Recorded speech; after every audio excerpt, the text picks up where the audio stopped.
Olá, meus irmãos, vamos continuar a nossa análise da primeira carta de Paulo aos Tessalonicenses.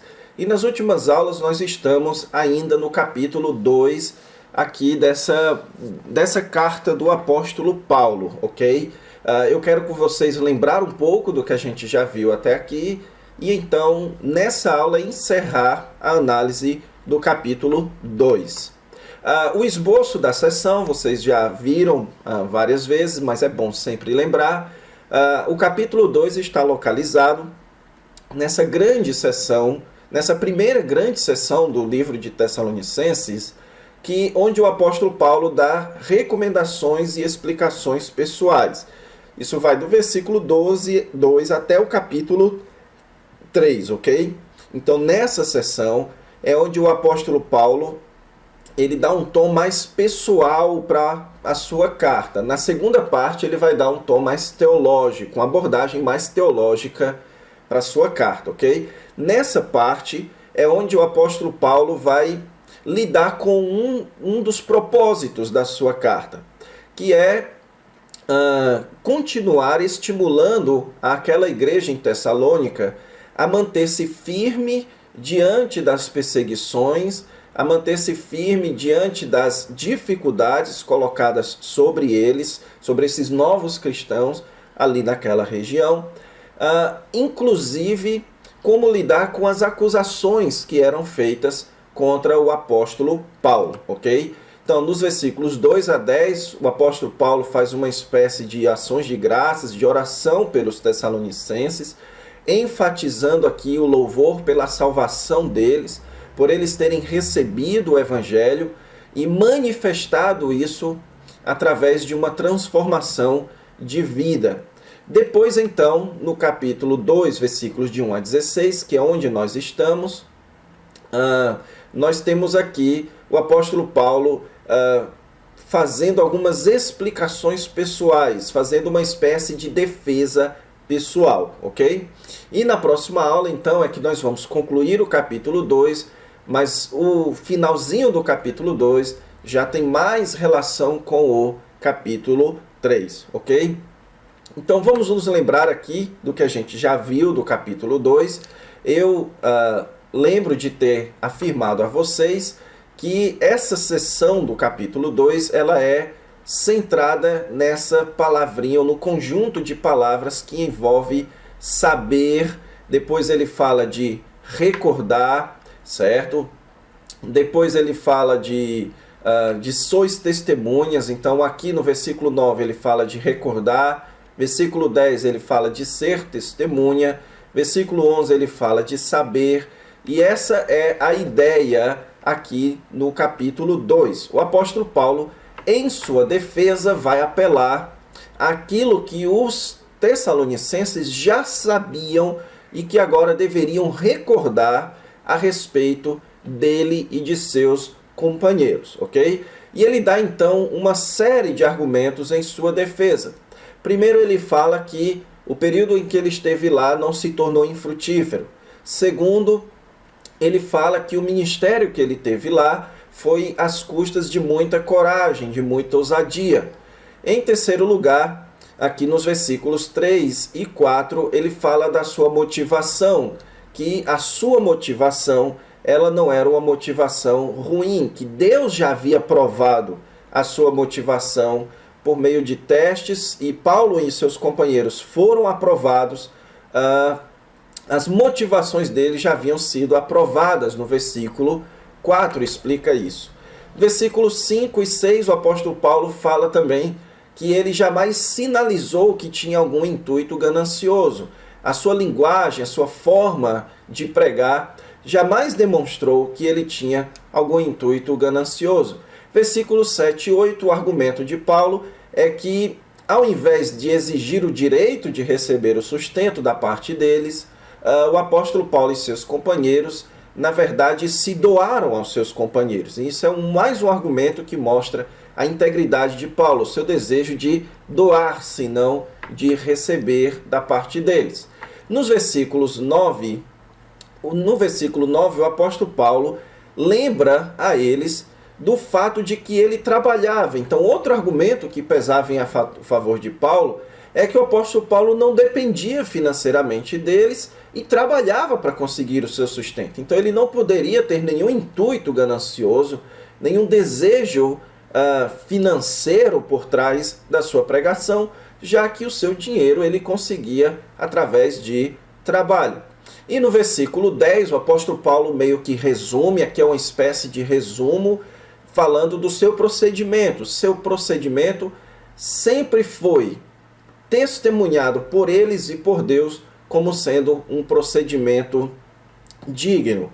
E no final, nos versículos 11 e 12, o apóstolo Paulo menciona a ilustração de um pai como um argumento final em sua defesa, mostrando a eles que o propósito do apóstolo Paulo sempre foi que eles vivessem para a glória de Deus. Então, o que o apóstolo Paulo sempre pretendeu não foi o seu próprio sucesso, mas o sucesso do reino e da glória de Deus, ok?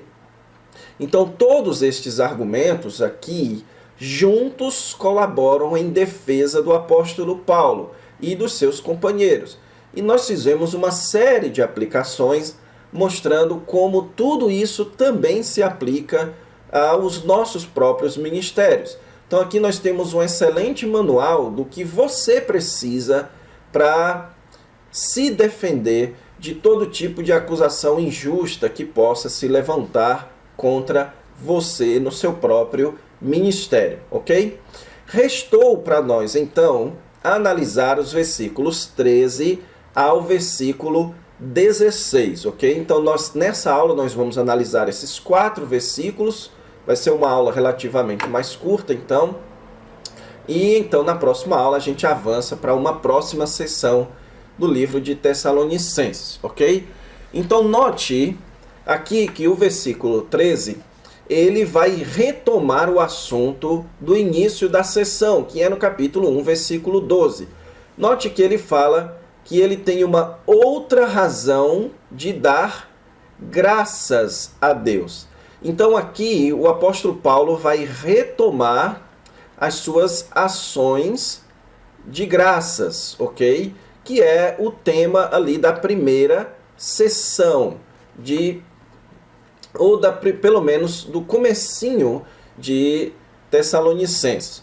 O que significa isso? Que agora o apóstolo Paulo ele vai deixar de falar um pouco em sua defesa para falar agora em defesa dos seus ouvintes, ok?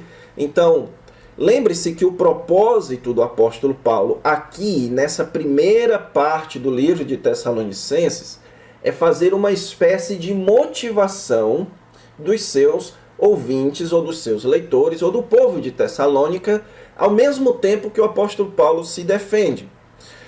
Então ele começou fazendo essa motivação direcionada a como eles receberam o evangelho no capítulo 1. Depois, no capítulo 2, Paulo passa a uma defesa pessoal. E agora, no versículo 13, ele retoma a forma como eles receberam o evangelho, certo? Então, note que o versículo 13 fala a respeito de recebimento da palavra. Só que enquanto lá na primeira sessão a ênfase é que a forma como eles receberam era uma expressão da sua eleição, então naquela primeira parte o apóstolo Paulo estava motivando eles através do fato de enfatizar a salvação e a eleição deles. Depois Paulo faz uma defesa e ele volta então a uma defesa dos seus leitores, agora enfatizando um outro aspecto relacionado a como eles receberam a palavra de Deus. E este aspecto aqui nos versículos 13 a 16, agora vai estar relacionada ao que Paulo acabou de falar em sua própria defesa. Deixe-me explicar a vocês. Nessa sessão, até o versículo 12 do capítulo 2, até o versículo 12 do capítulo 2, onde o apóstolo Paulo faz a sua defesa, ele está se defendendo contra os seus acusadores, contra os seus próprios perseguidores. Pessoas que estavam fazendo ou disseminando uma imagem negativa e errada e injusta a respeito de Paulo. Essas mesmas pessoas também estavam perseguindo a igreja em Tessalônica, ok? Então, o apóstolo Paulo agora vai falar, ou vai defender os seus leitores em relação a estes perseguidores, as acusações destes e as perseguições destes próprios perseguidores, ok? Então, qual é a defesa que o apóstolo Paulo faz? No versículo 13, ele afirma que, tendo vós recebido a palavra que de nós ouvistes, que é de Deus, acolhestes não como palavras de homens, e sim como em verdade é a palavra de Deus. Então note a construção da linguagem aqui do apóstolo Paulo. Veja que ele fala que eles, então veja, vocês receberam a palavra de Deus que de nós ouvistes. Ok? Então ele fala, vocês ou vós receberam de nós. Então quem pregou a palavra a eles? Foram Paulo e seus companheiros. Mas Paulo faz questão de enfatizar que essa palavra, embora pregada por eles, é palavra de Deus. Então eles receberam aqui, veja, a palavra de Deus proclamada por Paulo e seus companheiros. Se você voltar um pouquinho, certo? Até aqui no versículo 2, ele fala de anunciar o evangelho de Deus. Então, como é muito comum nas cartas de Paulo, certo? E na própria linguagem do apóstolo Paulo, essa semelhança entre a palavra de Deus como o evangelho de Deus, ok? Então é muito comum que o apóstolo Paulo faça esse jogo de palavras entre a palavra de Deus, o evangelho de Deus, ok? Então, quando ele fala aqui que eles receberam a palavra de Deus, é a pregação a respeito do Senhor Jesus Cristo. Então, a pregação dos apóstolos era a pregação do evangelho, era a pregação da palavra de Deus. Agora, o papel dos apóstolos foi pregar. O papel de vocês, aqui do vós, foi acolher. Então, eles acolheram, mas não como palavras de homens. Então, aqui você tem o de, que expressa origem, que expressa uma espécie de autoridade. Ou seja, muito embora a pregação fosse de Paulo e de seus companheiros, eles receberam essa pregação não como se a autoridade dela fosse de Paulo e de seus companheiros, e sim uma palavra vinda de Deus. Aqui ele menciona, certo? Então note que não é palavra de homens, mas palavra de Deus. Então qual é a defesa que o apóstolo Paulo está fazendo aqui? É que o povo de Tessalônica recebeu a pregação de Paulo e de seus companheiros, mas não como sabedoria humana. Eles reconheceram e creram que aquilo que eles estavam pregando era de fato a palavra, o evangelho vindo de Deus. Então alguém já disse que o evangelho não é algo que o homem inventaria se quisesse, e mesmo se o homem quisesse, ele não conseguiria inventar o evangelho. Então a proclamação do evangelho para um eleito de Deus, ou para alguém que recebe o convencimento da parte de Deus por meio do Espírito, ele logo percebe que aquilo não é uma mensagem humana, não é uma opinião humana. A diferença, então, dos seguidores de Paulo ou dos seguidores do Evangelho é que eles não seguiam homens, mas seguiam uma palavra divinamente inspirada, uma palavra com autoridade divina. Então esse é o ponto central da defesa. Eles eram seguidores de palavras oriundas da autoridade de Deus, ok? E isso, irmãos, tem uma implicação muito forte para as nossas vidas, especialmente na apologética e especialmente na pregação do Evangelho.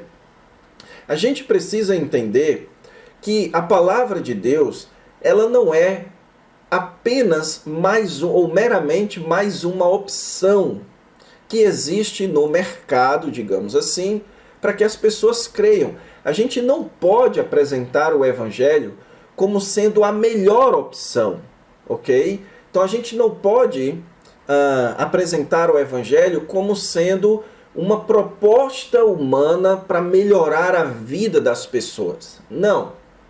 A mensagem do Evangelho, ela é a única opção verdadeira, porque ela é oriunda de Deus, ela possui autoridade divina.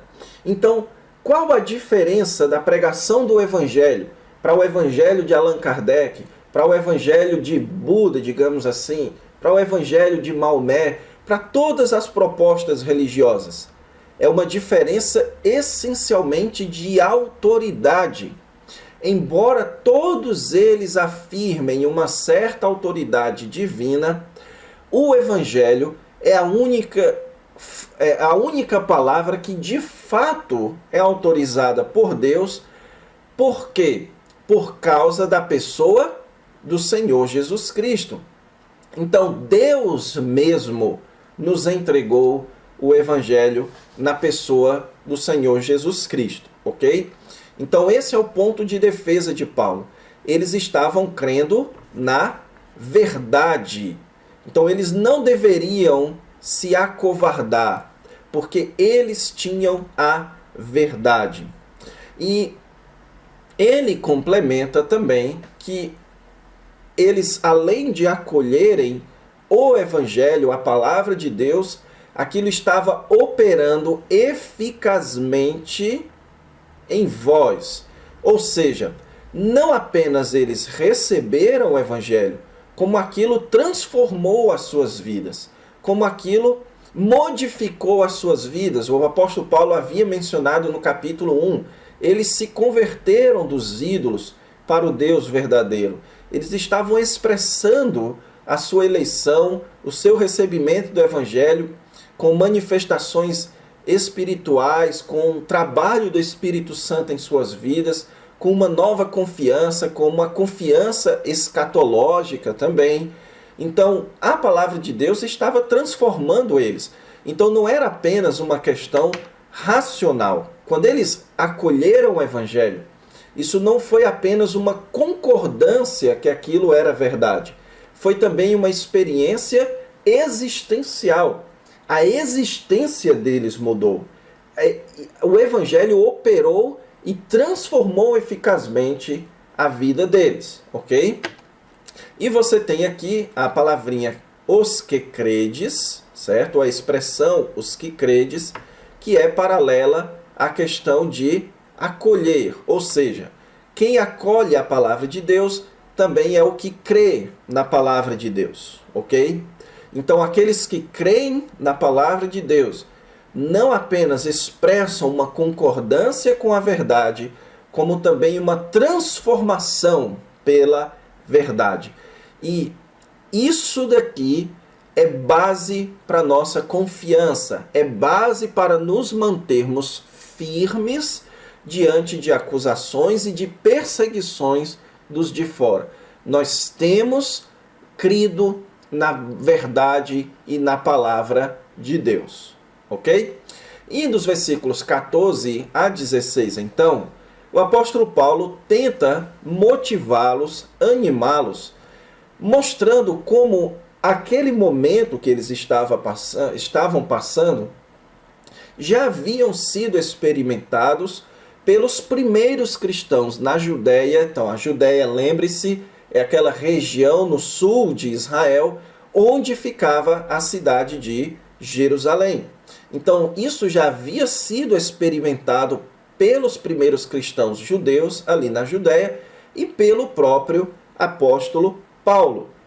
Então, note que diz aqui que eles se tornaram imitadores, ou seja, aquilo que estava acontecendo com eles, de sofrerem aquelas perseguições, era uma reprodução daquilo que já havia sido feito na Judéia, certo? Então ele fala de igrejas, note que aqui é o plural, não havia só uma igreja ali em Jerusalém e na região. Havia igrejas de Deus na região da Judéia, certo? Que também padeceram. Então, o povo de Tessalônica estava padecendo, e o apóstolo Paulo então diz que eles estavam padecendo porque receberam a palavra de Deus, assim como o povo da Judéia. E que eles estavam padecendo por parte dos vossos patrícios. A palavrinha patrício, irmãos, na língua grega, ela tem a ideia de conterrâneos, certo? Então, vou colocar aqui abreviado, conterrâneos. Então, eles estavam sofrendo dos próprios conterrâneos ali de Tessalônica. Assim como os judeus de Jerusalém, que haviam se convertido, estavam sendo perseguidos pelos próprios judeus. Agora, os gentios, os novos convertidos ali em Tessalônica, estavam sendo perseguidos pelo seu próprio povo, ok? Então, note que é isso que o apóstolo Paulo está dizendo aqui, que eles estavam sofrendo as mesmas coisas que os primeiros cristãos sofreram dos judeus. Então, os primeiros judeus convertidos sofreram do seu próprio povo. Agora, eles também estavam sofrendo do seu próprio povo. E então, agora, a partir do versículo 15, o apóstolo Paulo vai elaborar um pouco a respeito dessa perseguição que foi implementada sobre os crentes em Jerusalém a respeito dos judeus, ok?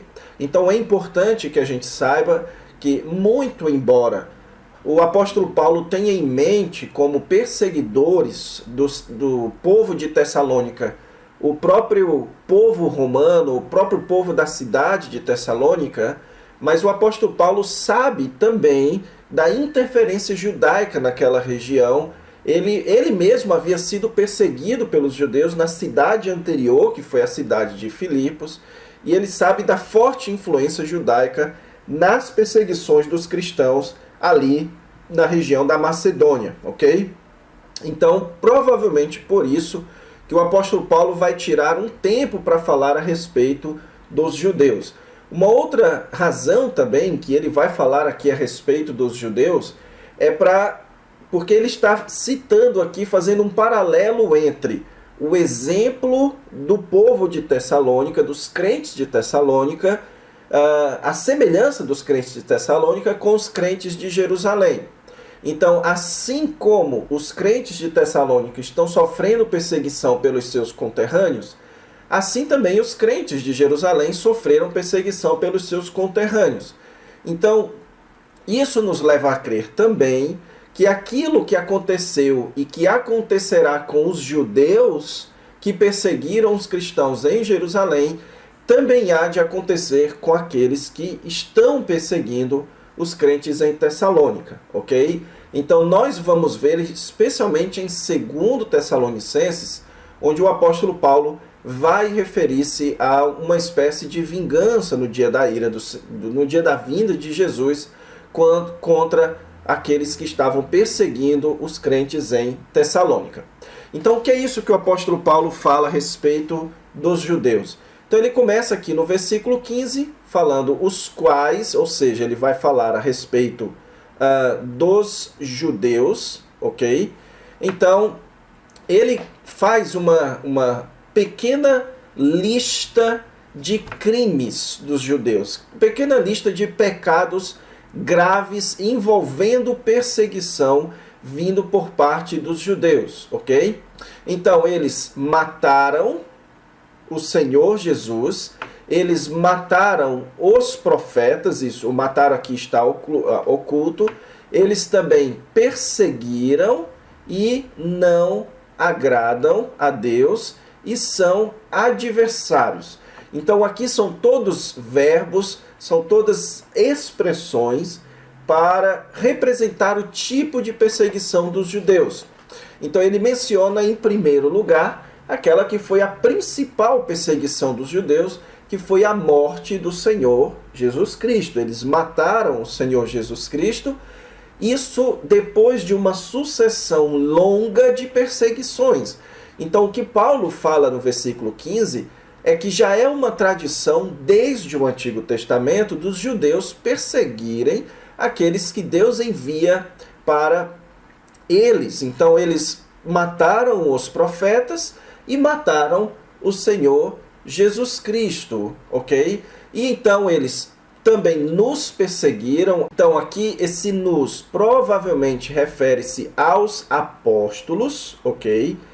Ou pelo menos aos cristãos, aos primeiros cristãos. Então os judeus os perseguiram. Depois ele diz aqui que eles não agradam a Deus. Isso é a manifestação da ideia de que a perseguição deles contra os cristãos era, na verdade, uma perseguição contra Deus. No livro de Atos, lá no capítulo 5, se não me falha a memória, ali um dos sacerdotes, certo? Ali o sacerdote Gamaliel, ele disse lá que os judeus poderiam, ao perseguirem os cristãos, estarem lutando contra o próprio Deus, ok? Então, essa é a ideia aqui, que eles não agradam a Deus, eles são adversários de Deus por se oporem à obra de Deus. E também são adversários de todos os homens, ok? E qual é a ideia do apóstolo Paulo quando ele diz aqui todos os homens? Geralmente, o todos, vocês devem saber disso, nas Escrituras, diz respeito a não a todos sem exceção. Isso não faz o menor sentido, que os judeus eram adversários de todos os homens sem exceção. A ideia aqui é de todos os homens sem distinção. Eles eram adversários não só de judeus, como adversário também de gentios. Então, como isso cabe dentro do contexto? Paulo está dizendo aqui que eles não apenas eram adversários de judeus, porque eles perseguiram os próprios judeus, como eles também eram adversários dos gentios, ao perseguirem aqueles que queriam levar o evangelho aos gentios. Então, lá em Filipos e agora também em Tessalônica, o propósito da equipe missionária de Paulo era levar o evangelho aos gentios, e eles sofreram perseguição à parte dos próprios judeus, ok? Então os judeus eram adversários não apenas do seu próprio povo que havia crido, como também querendo impedir que os próprios gentios, que não eram judeus, poderiam receber o evangelho, ok? E é exatamente isso que o versículo 16 ele vai começar mencionando. Eles são adversários de todos os homens, a ponto de nos impedirem de falar aos gentios para que estes sejam salvos. Então, note aqui o argumento do apóstolo Paulo. Eles não apenas perseguiram o seu próprio povo, os judeus. E os judeus, eles eram extremamente nacionalistas, extremamente individualistas. Então, na teoria, eles não deveriam se preocupar com aquilo que os gentios crescem. Tanto é que os gentios sempre foram idólatras, politeístas, e isso nunca trouxe indignação para os judeus, a menos quando os romanos, ou os gentios, os macedônios, tentaram impor isso aos judeus. E aí causou um problema. Mas agora o que estava acontecendo é que os judeus estavam querendo impedir o apóstolo Paulo de pregar aos gentios. Eles estavam querendo impedir que os gentios recebessem o evangelho. E o grande problema aqui, irmãos, é que não apenas eles perseguiam os judeus, como eles também queriam evitar a salvação de outras pessoas. Eles não apenas não queriam que o apóstolo Paulo e sua equipe fossem luz para os judeus, como eles também queriam extinguir a luz deles para os gentios. Por isso que a conclusão que o apóstolo Paulo traz aqui no versículo 16 é que eles estavam então enchendo a medida, aqui no versículo 16. Essa ideia, irmãos, ela é uma ideia encontrada já no Antigo Testamento, lá em Gênesis capítulo 15, versículo 16, essa ideia já existia, falando lá dos amoritas, que a iniquidade dele ainda não havia sido completada. A ideia é como se Deus tivesse um certo limite, onde ele vai esperando que a medida da iniquidade seja completa aqui, ok? Então essa ideia é uma ideia também, que foi usada também pelo Senhor Jesus Cristo, lá em Mateus capítulo 23, versículo 32, quando o Senhor Jesus Cristo fala que eles estavam enchendo a medida dos seus pais. Então a ideia aqui é que os judeus, historicamente, estão enchendo a medida dos seus pecados.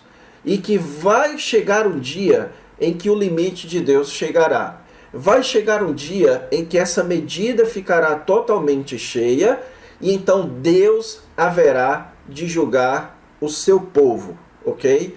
E então o apóstolo Paulo conclui dizendo: a ira, porém, sobreveio contra eles definitivamente. Esse é um texto que não é tão fácil assim de se interpretar. Existem basicamente 4 interpretações sobre o que o apóstolo Paulo está querendo dizer aqui com a ira sobreveio contra eles definitivamente. Literalmente, lendo o texto grego, a tradução seria que a ira veio sobre eles até o fim, ok? Então essa é a tradução literal dessa expressão definitivamente, é até o fim. Então a ira veio sobre eles até o fim. Alguns acham que isso se refere à destruição de Jerusalém, que estava prestes a acontecer ali no ano 70. Outros falam que aqui o apóstolo Paulo tem em mente o fato de Deus ter se voltado contra os judeus para então formar a igreja. Ou seja, agora o relacionamento de Deus com os judeus já não era mais um relacionamento de amor como era no Antigo Testamento. Deus então rejeitou os judeus para formar a igreja, que é a união do remanescente judeu e gentil. Outros acham que aqui refere-se à ira que existe sobre qualquer descrente, como diz lá em Efésios capítulo 2, ok? E outros acham que a ira aqui é escatológica, que aqui diz respeito à ira futura que vai sobrevir sobre os judeus, ok? Bem, nós não temos como fazer um tratado longo sobre isso daqui, certo? Mas eu penso que a melhor opção aqui, certo? Agora eu vou dar a minha opinião quanto à interpretação, é a segunda opção, ok?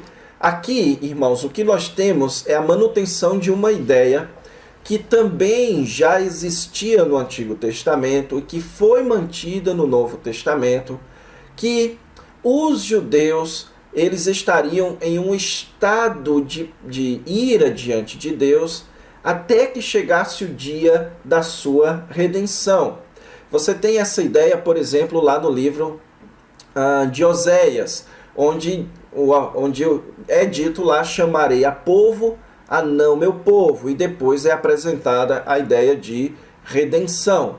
Em Lucas capítulo 21, versículo 9, é dito lá que quando eles ouvirem falar de guerras, de tumultos, que eles não ficassem assustados, porque era necessário que tudo isso acontecesse até a chegada do fim.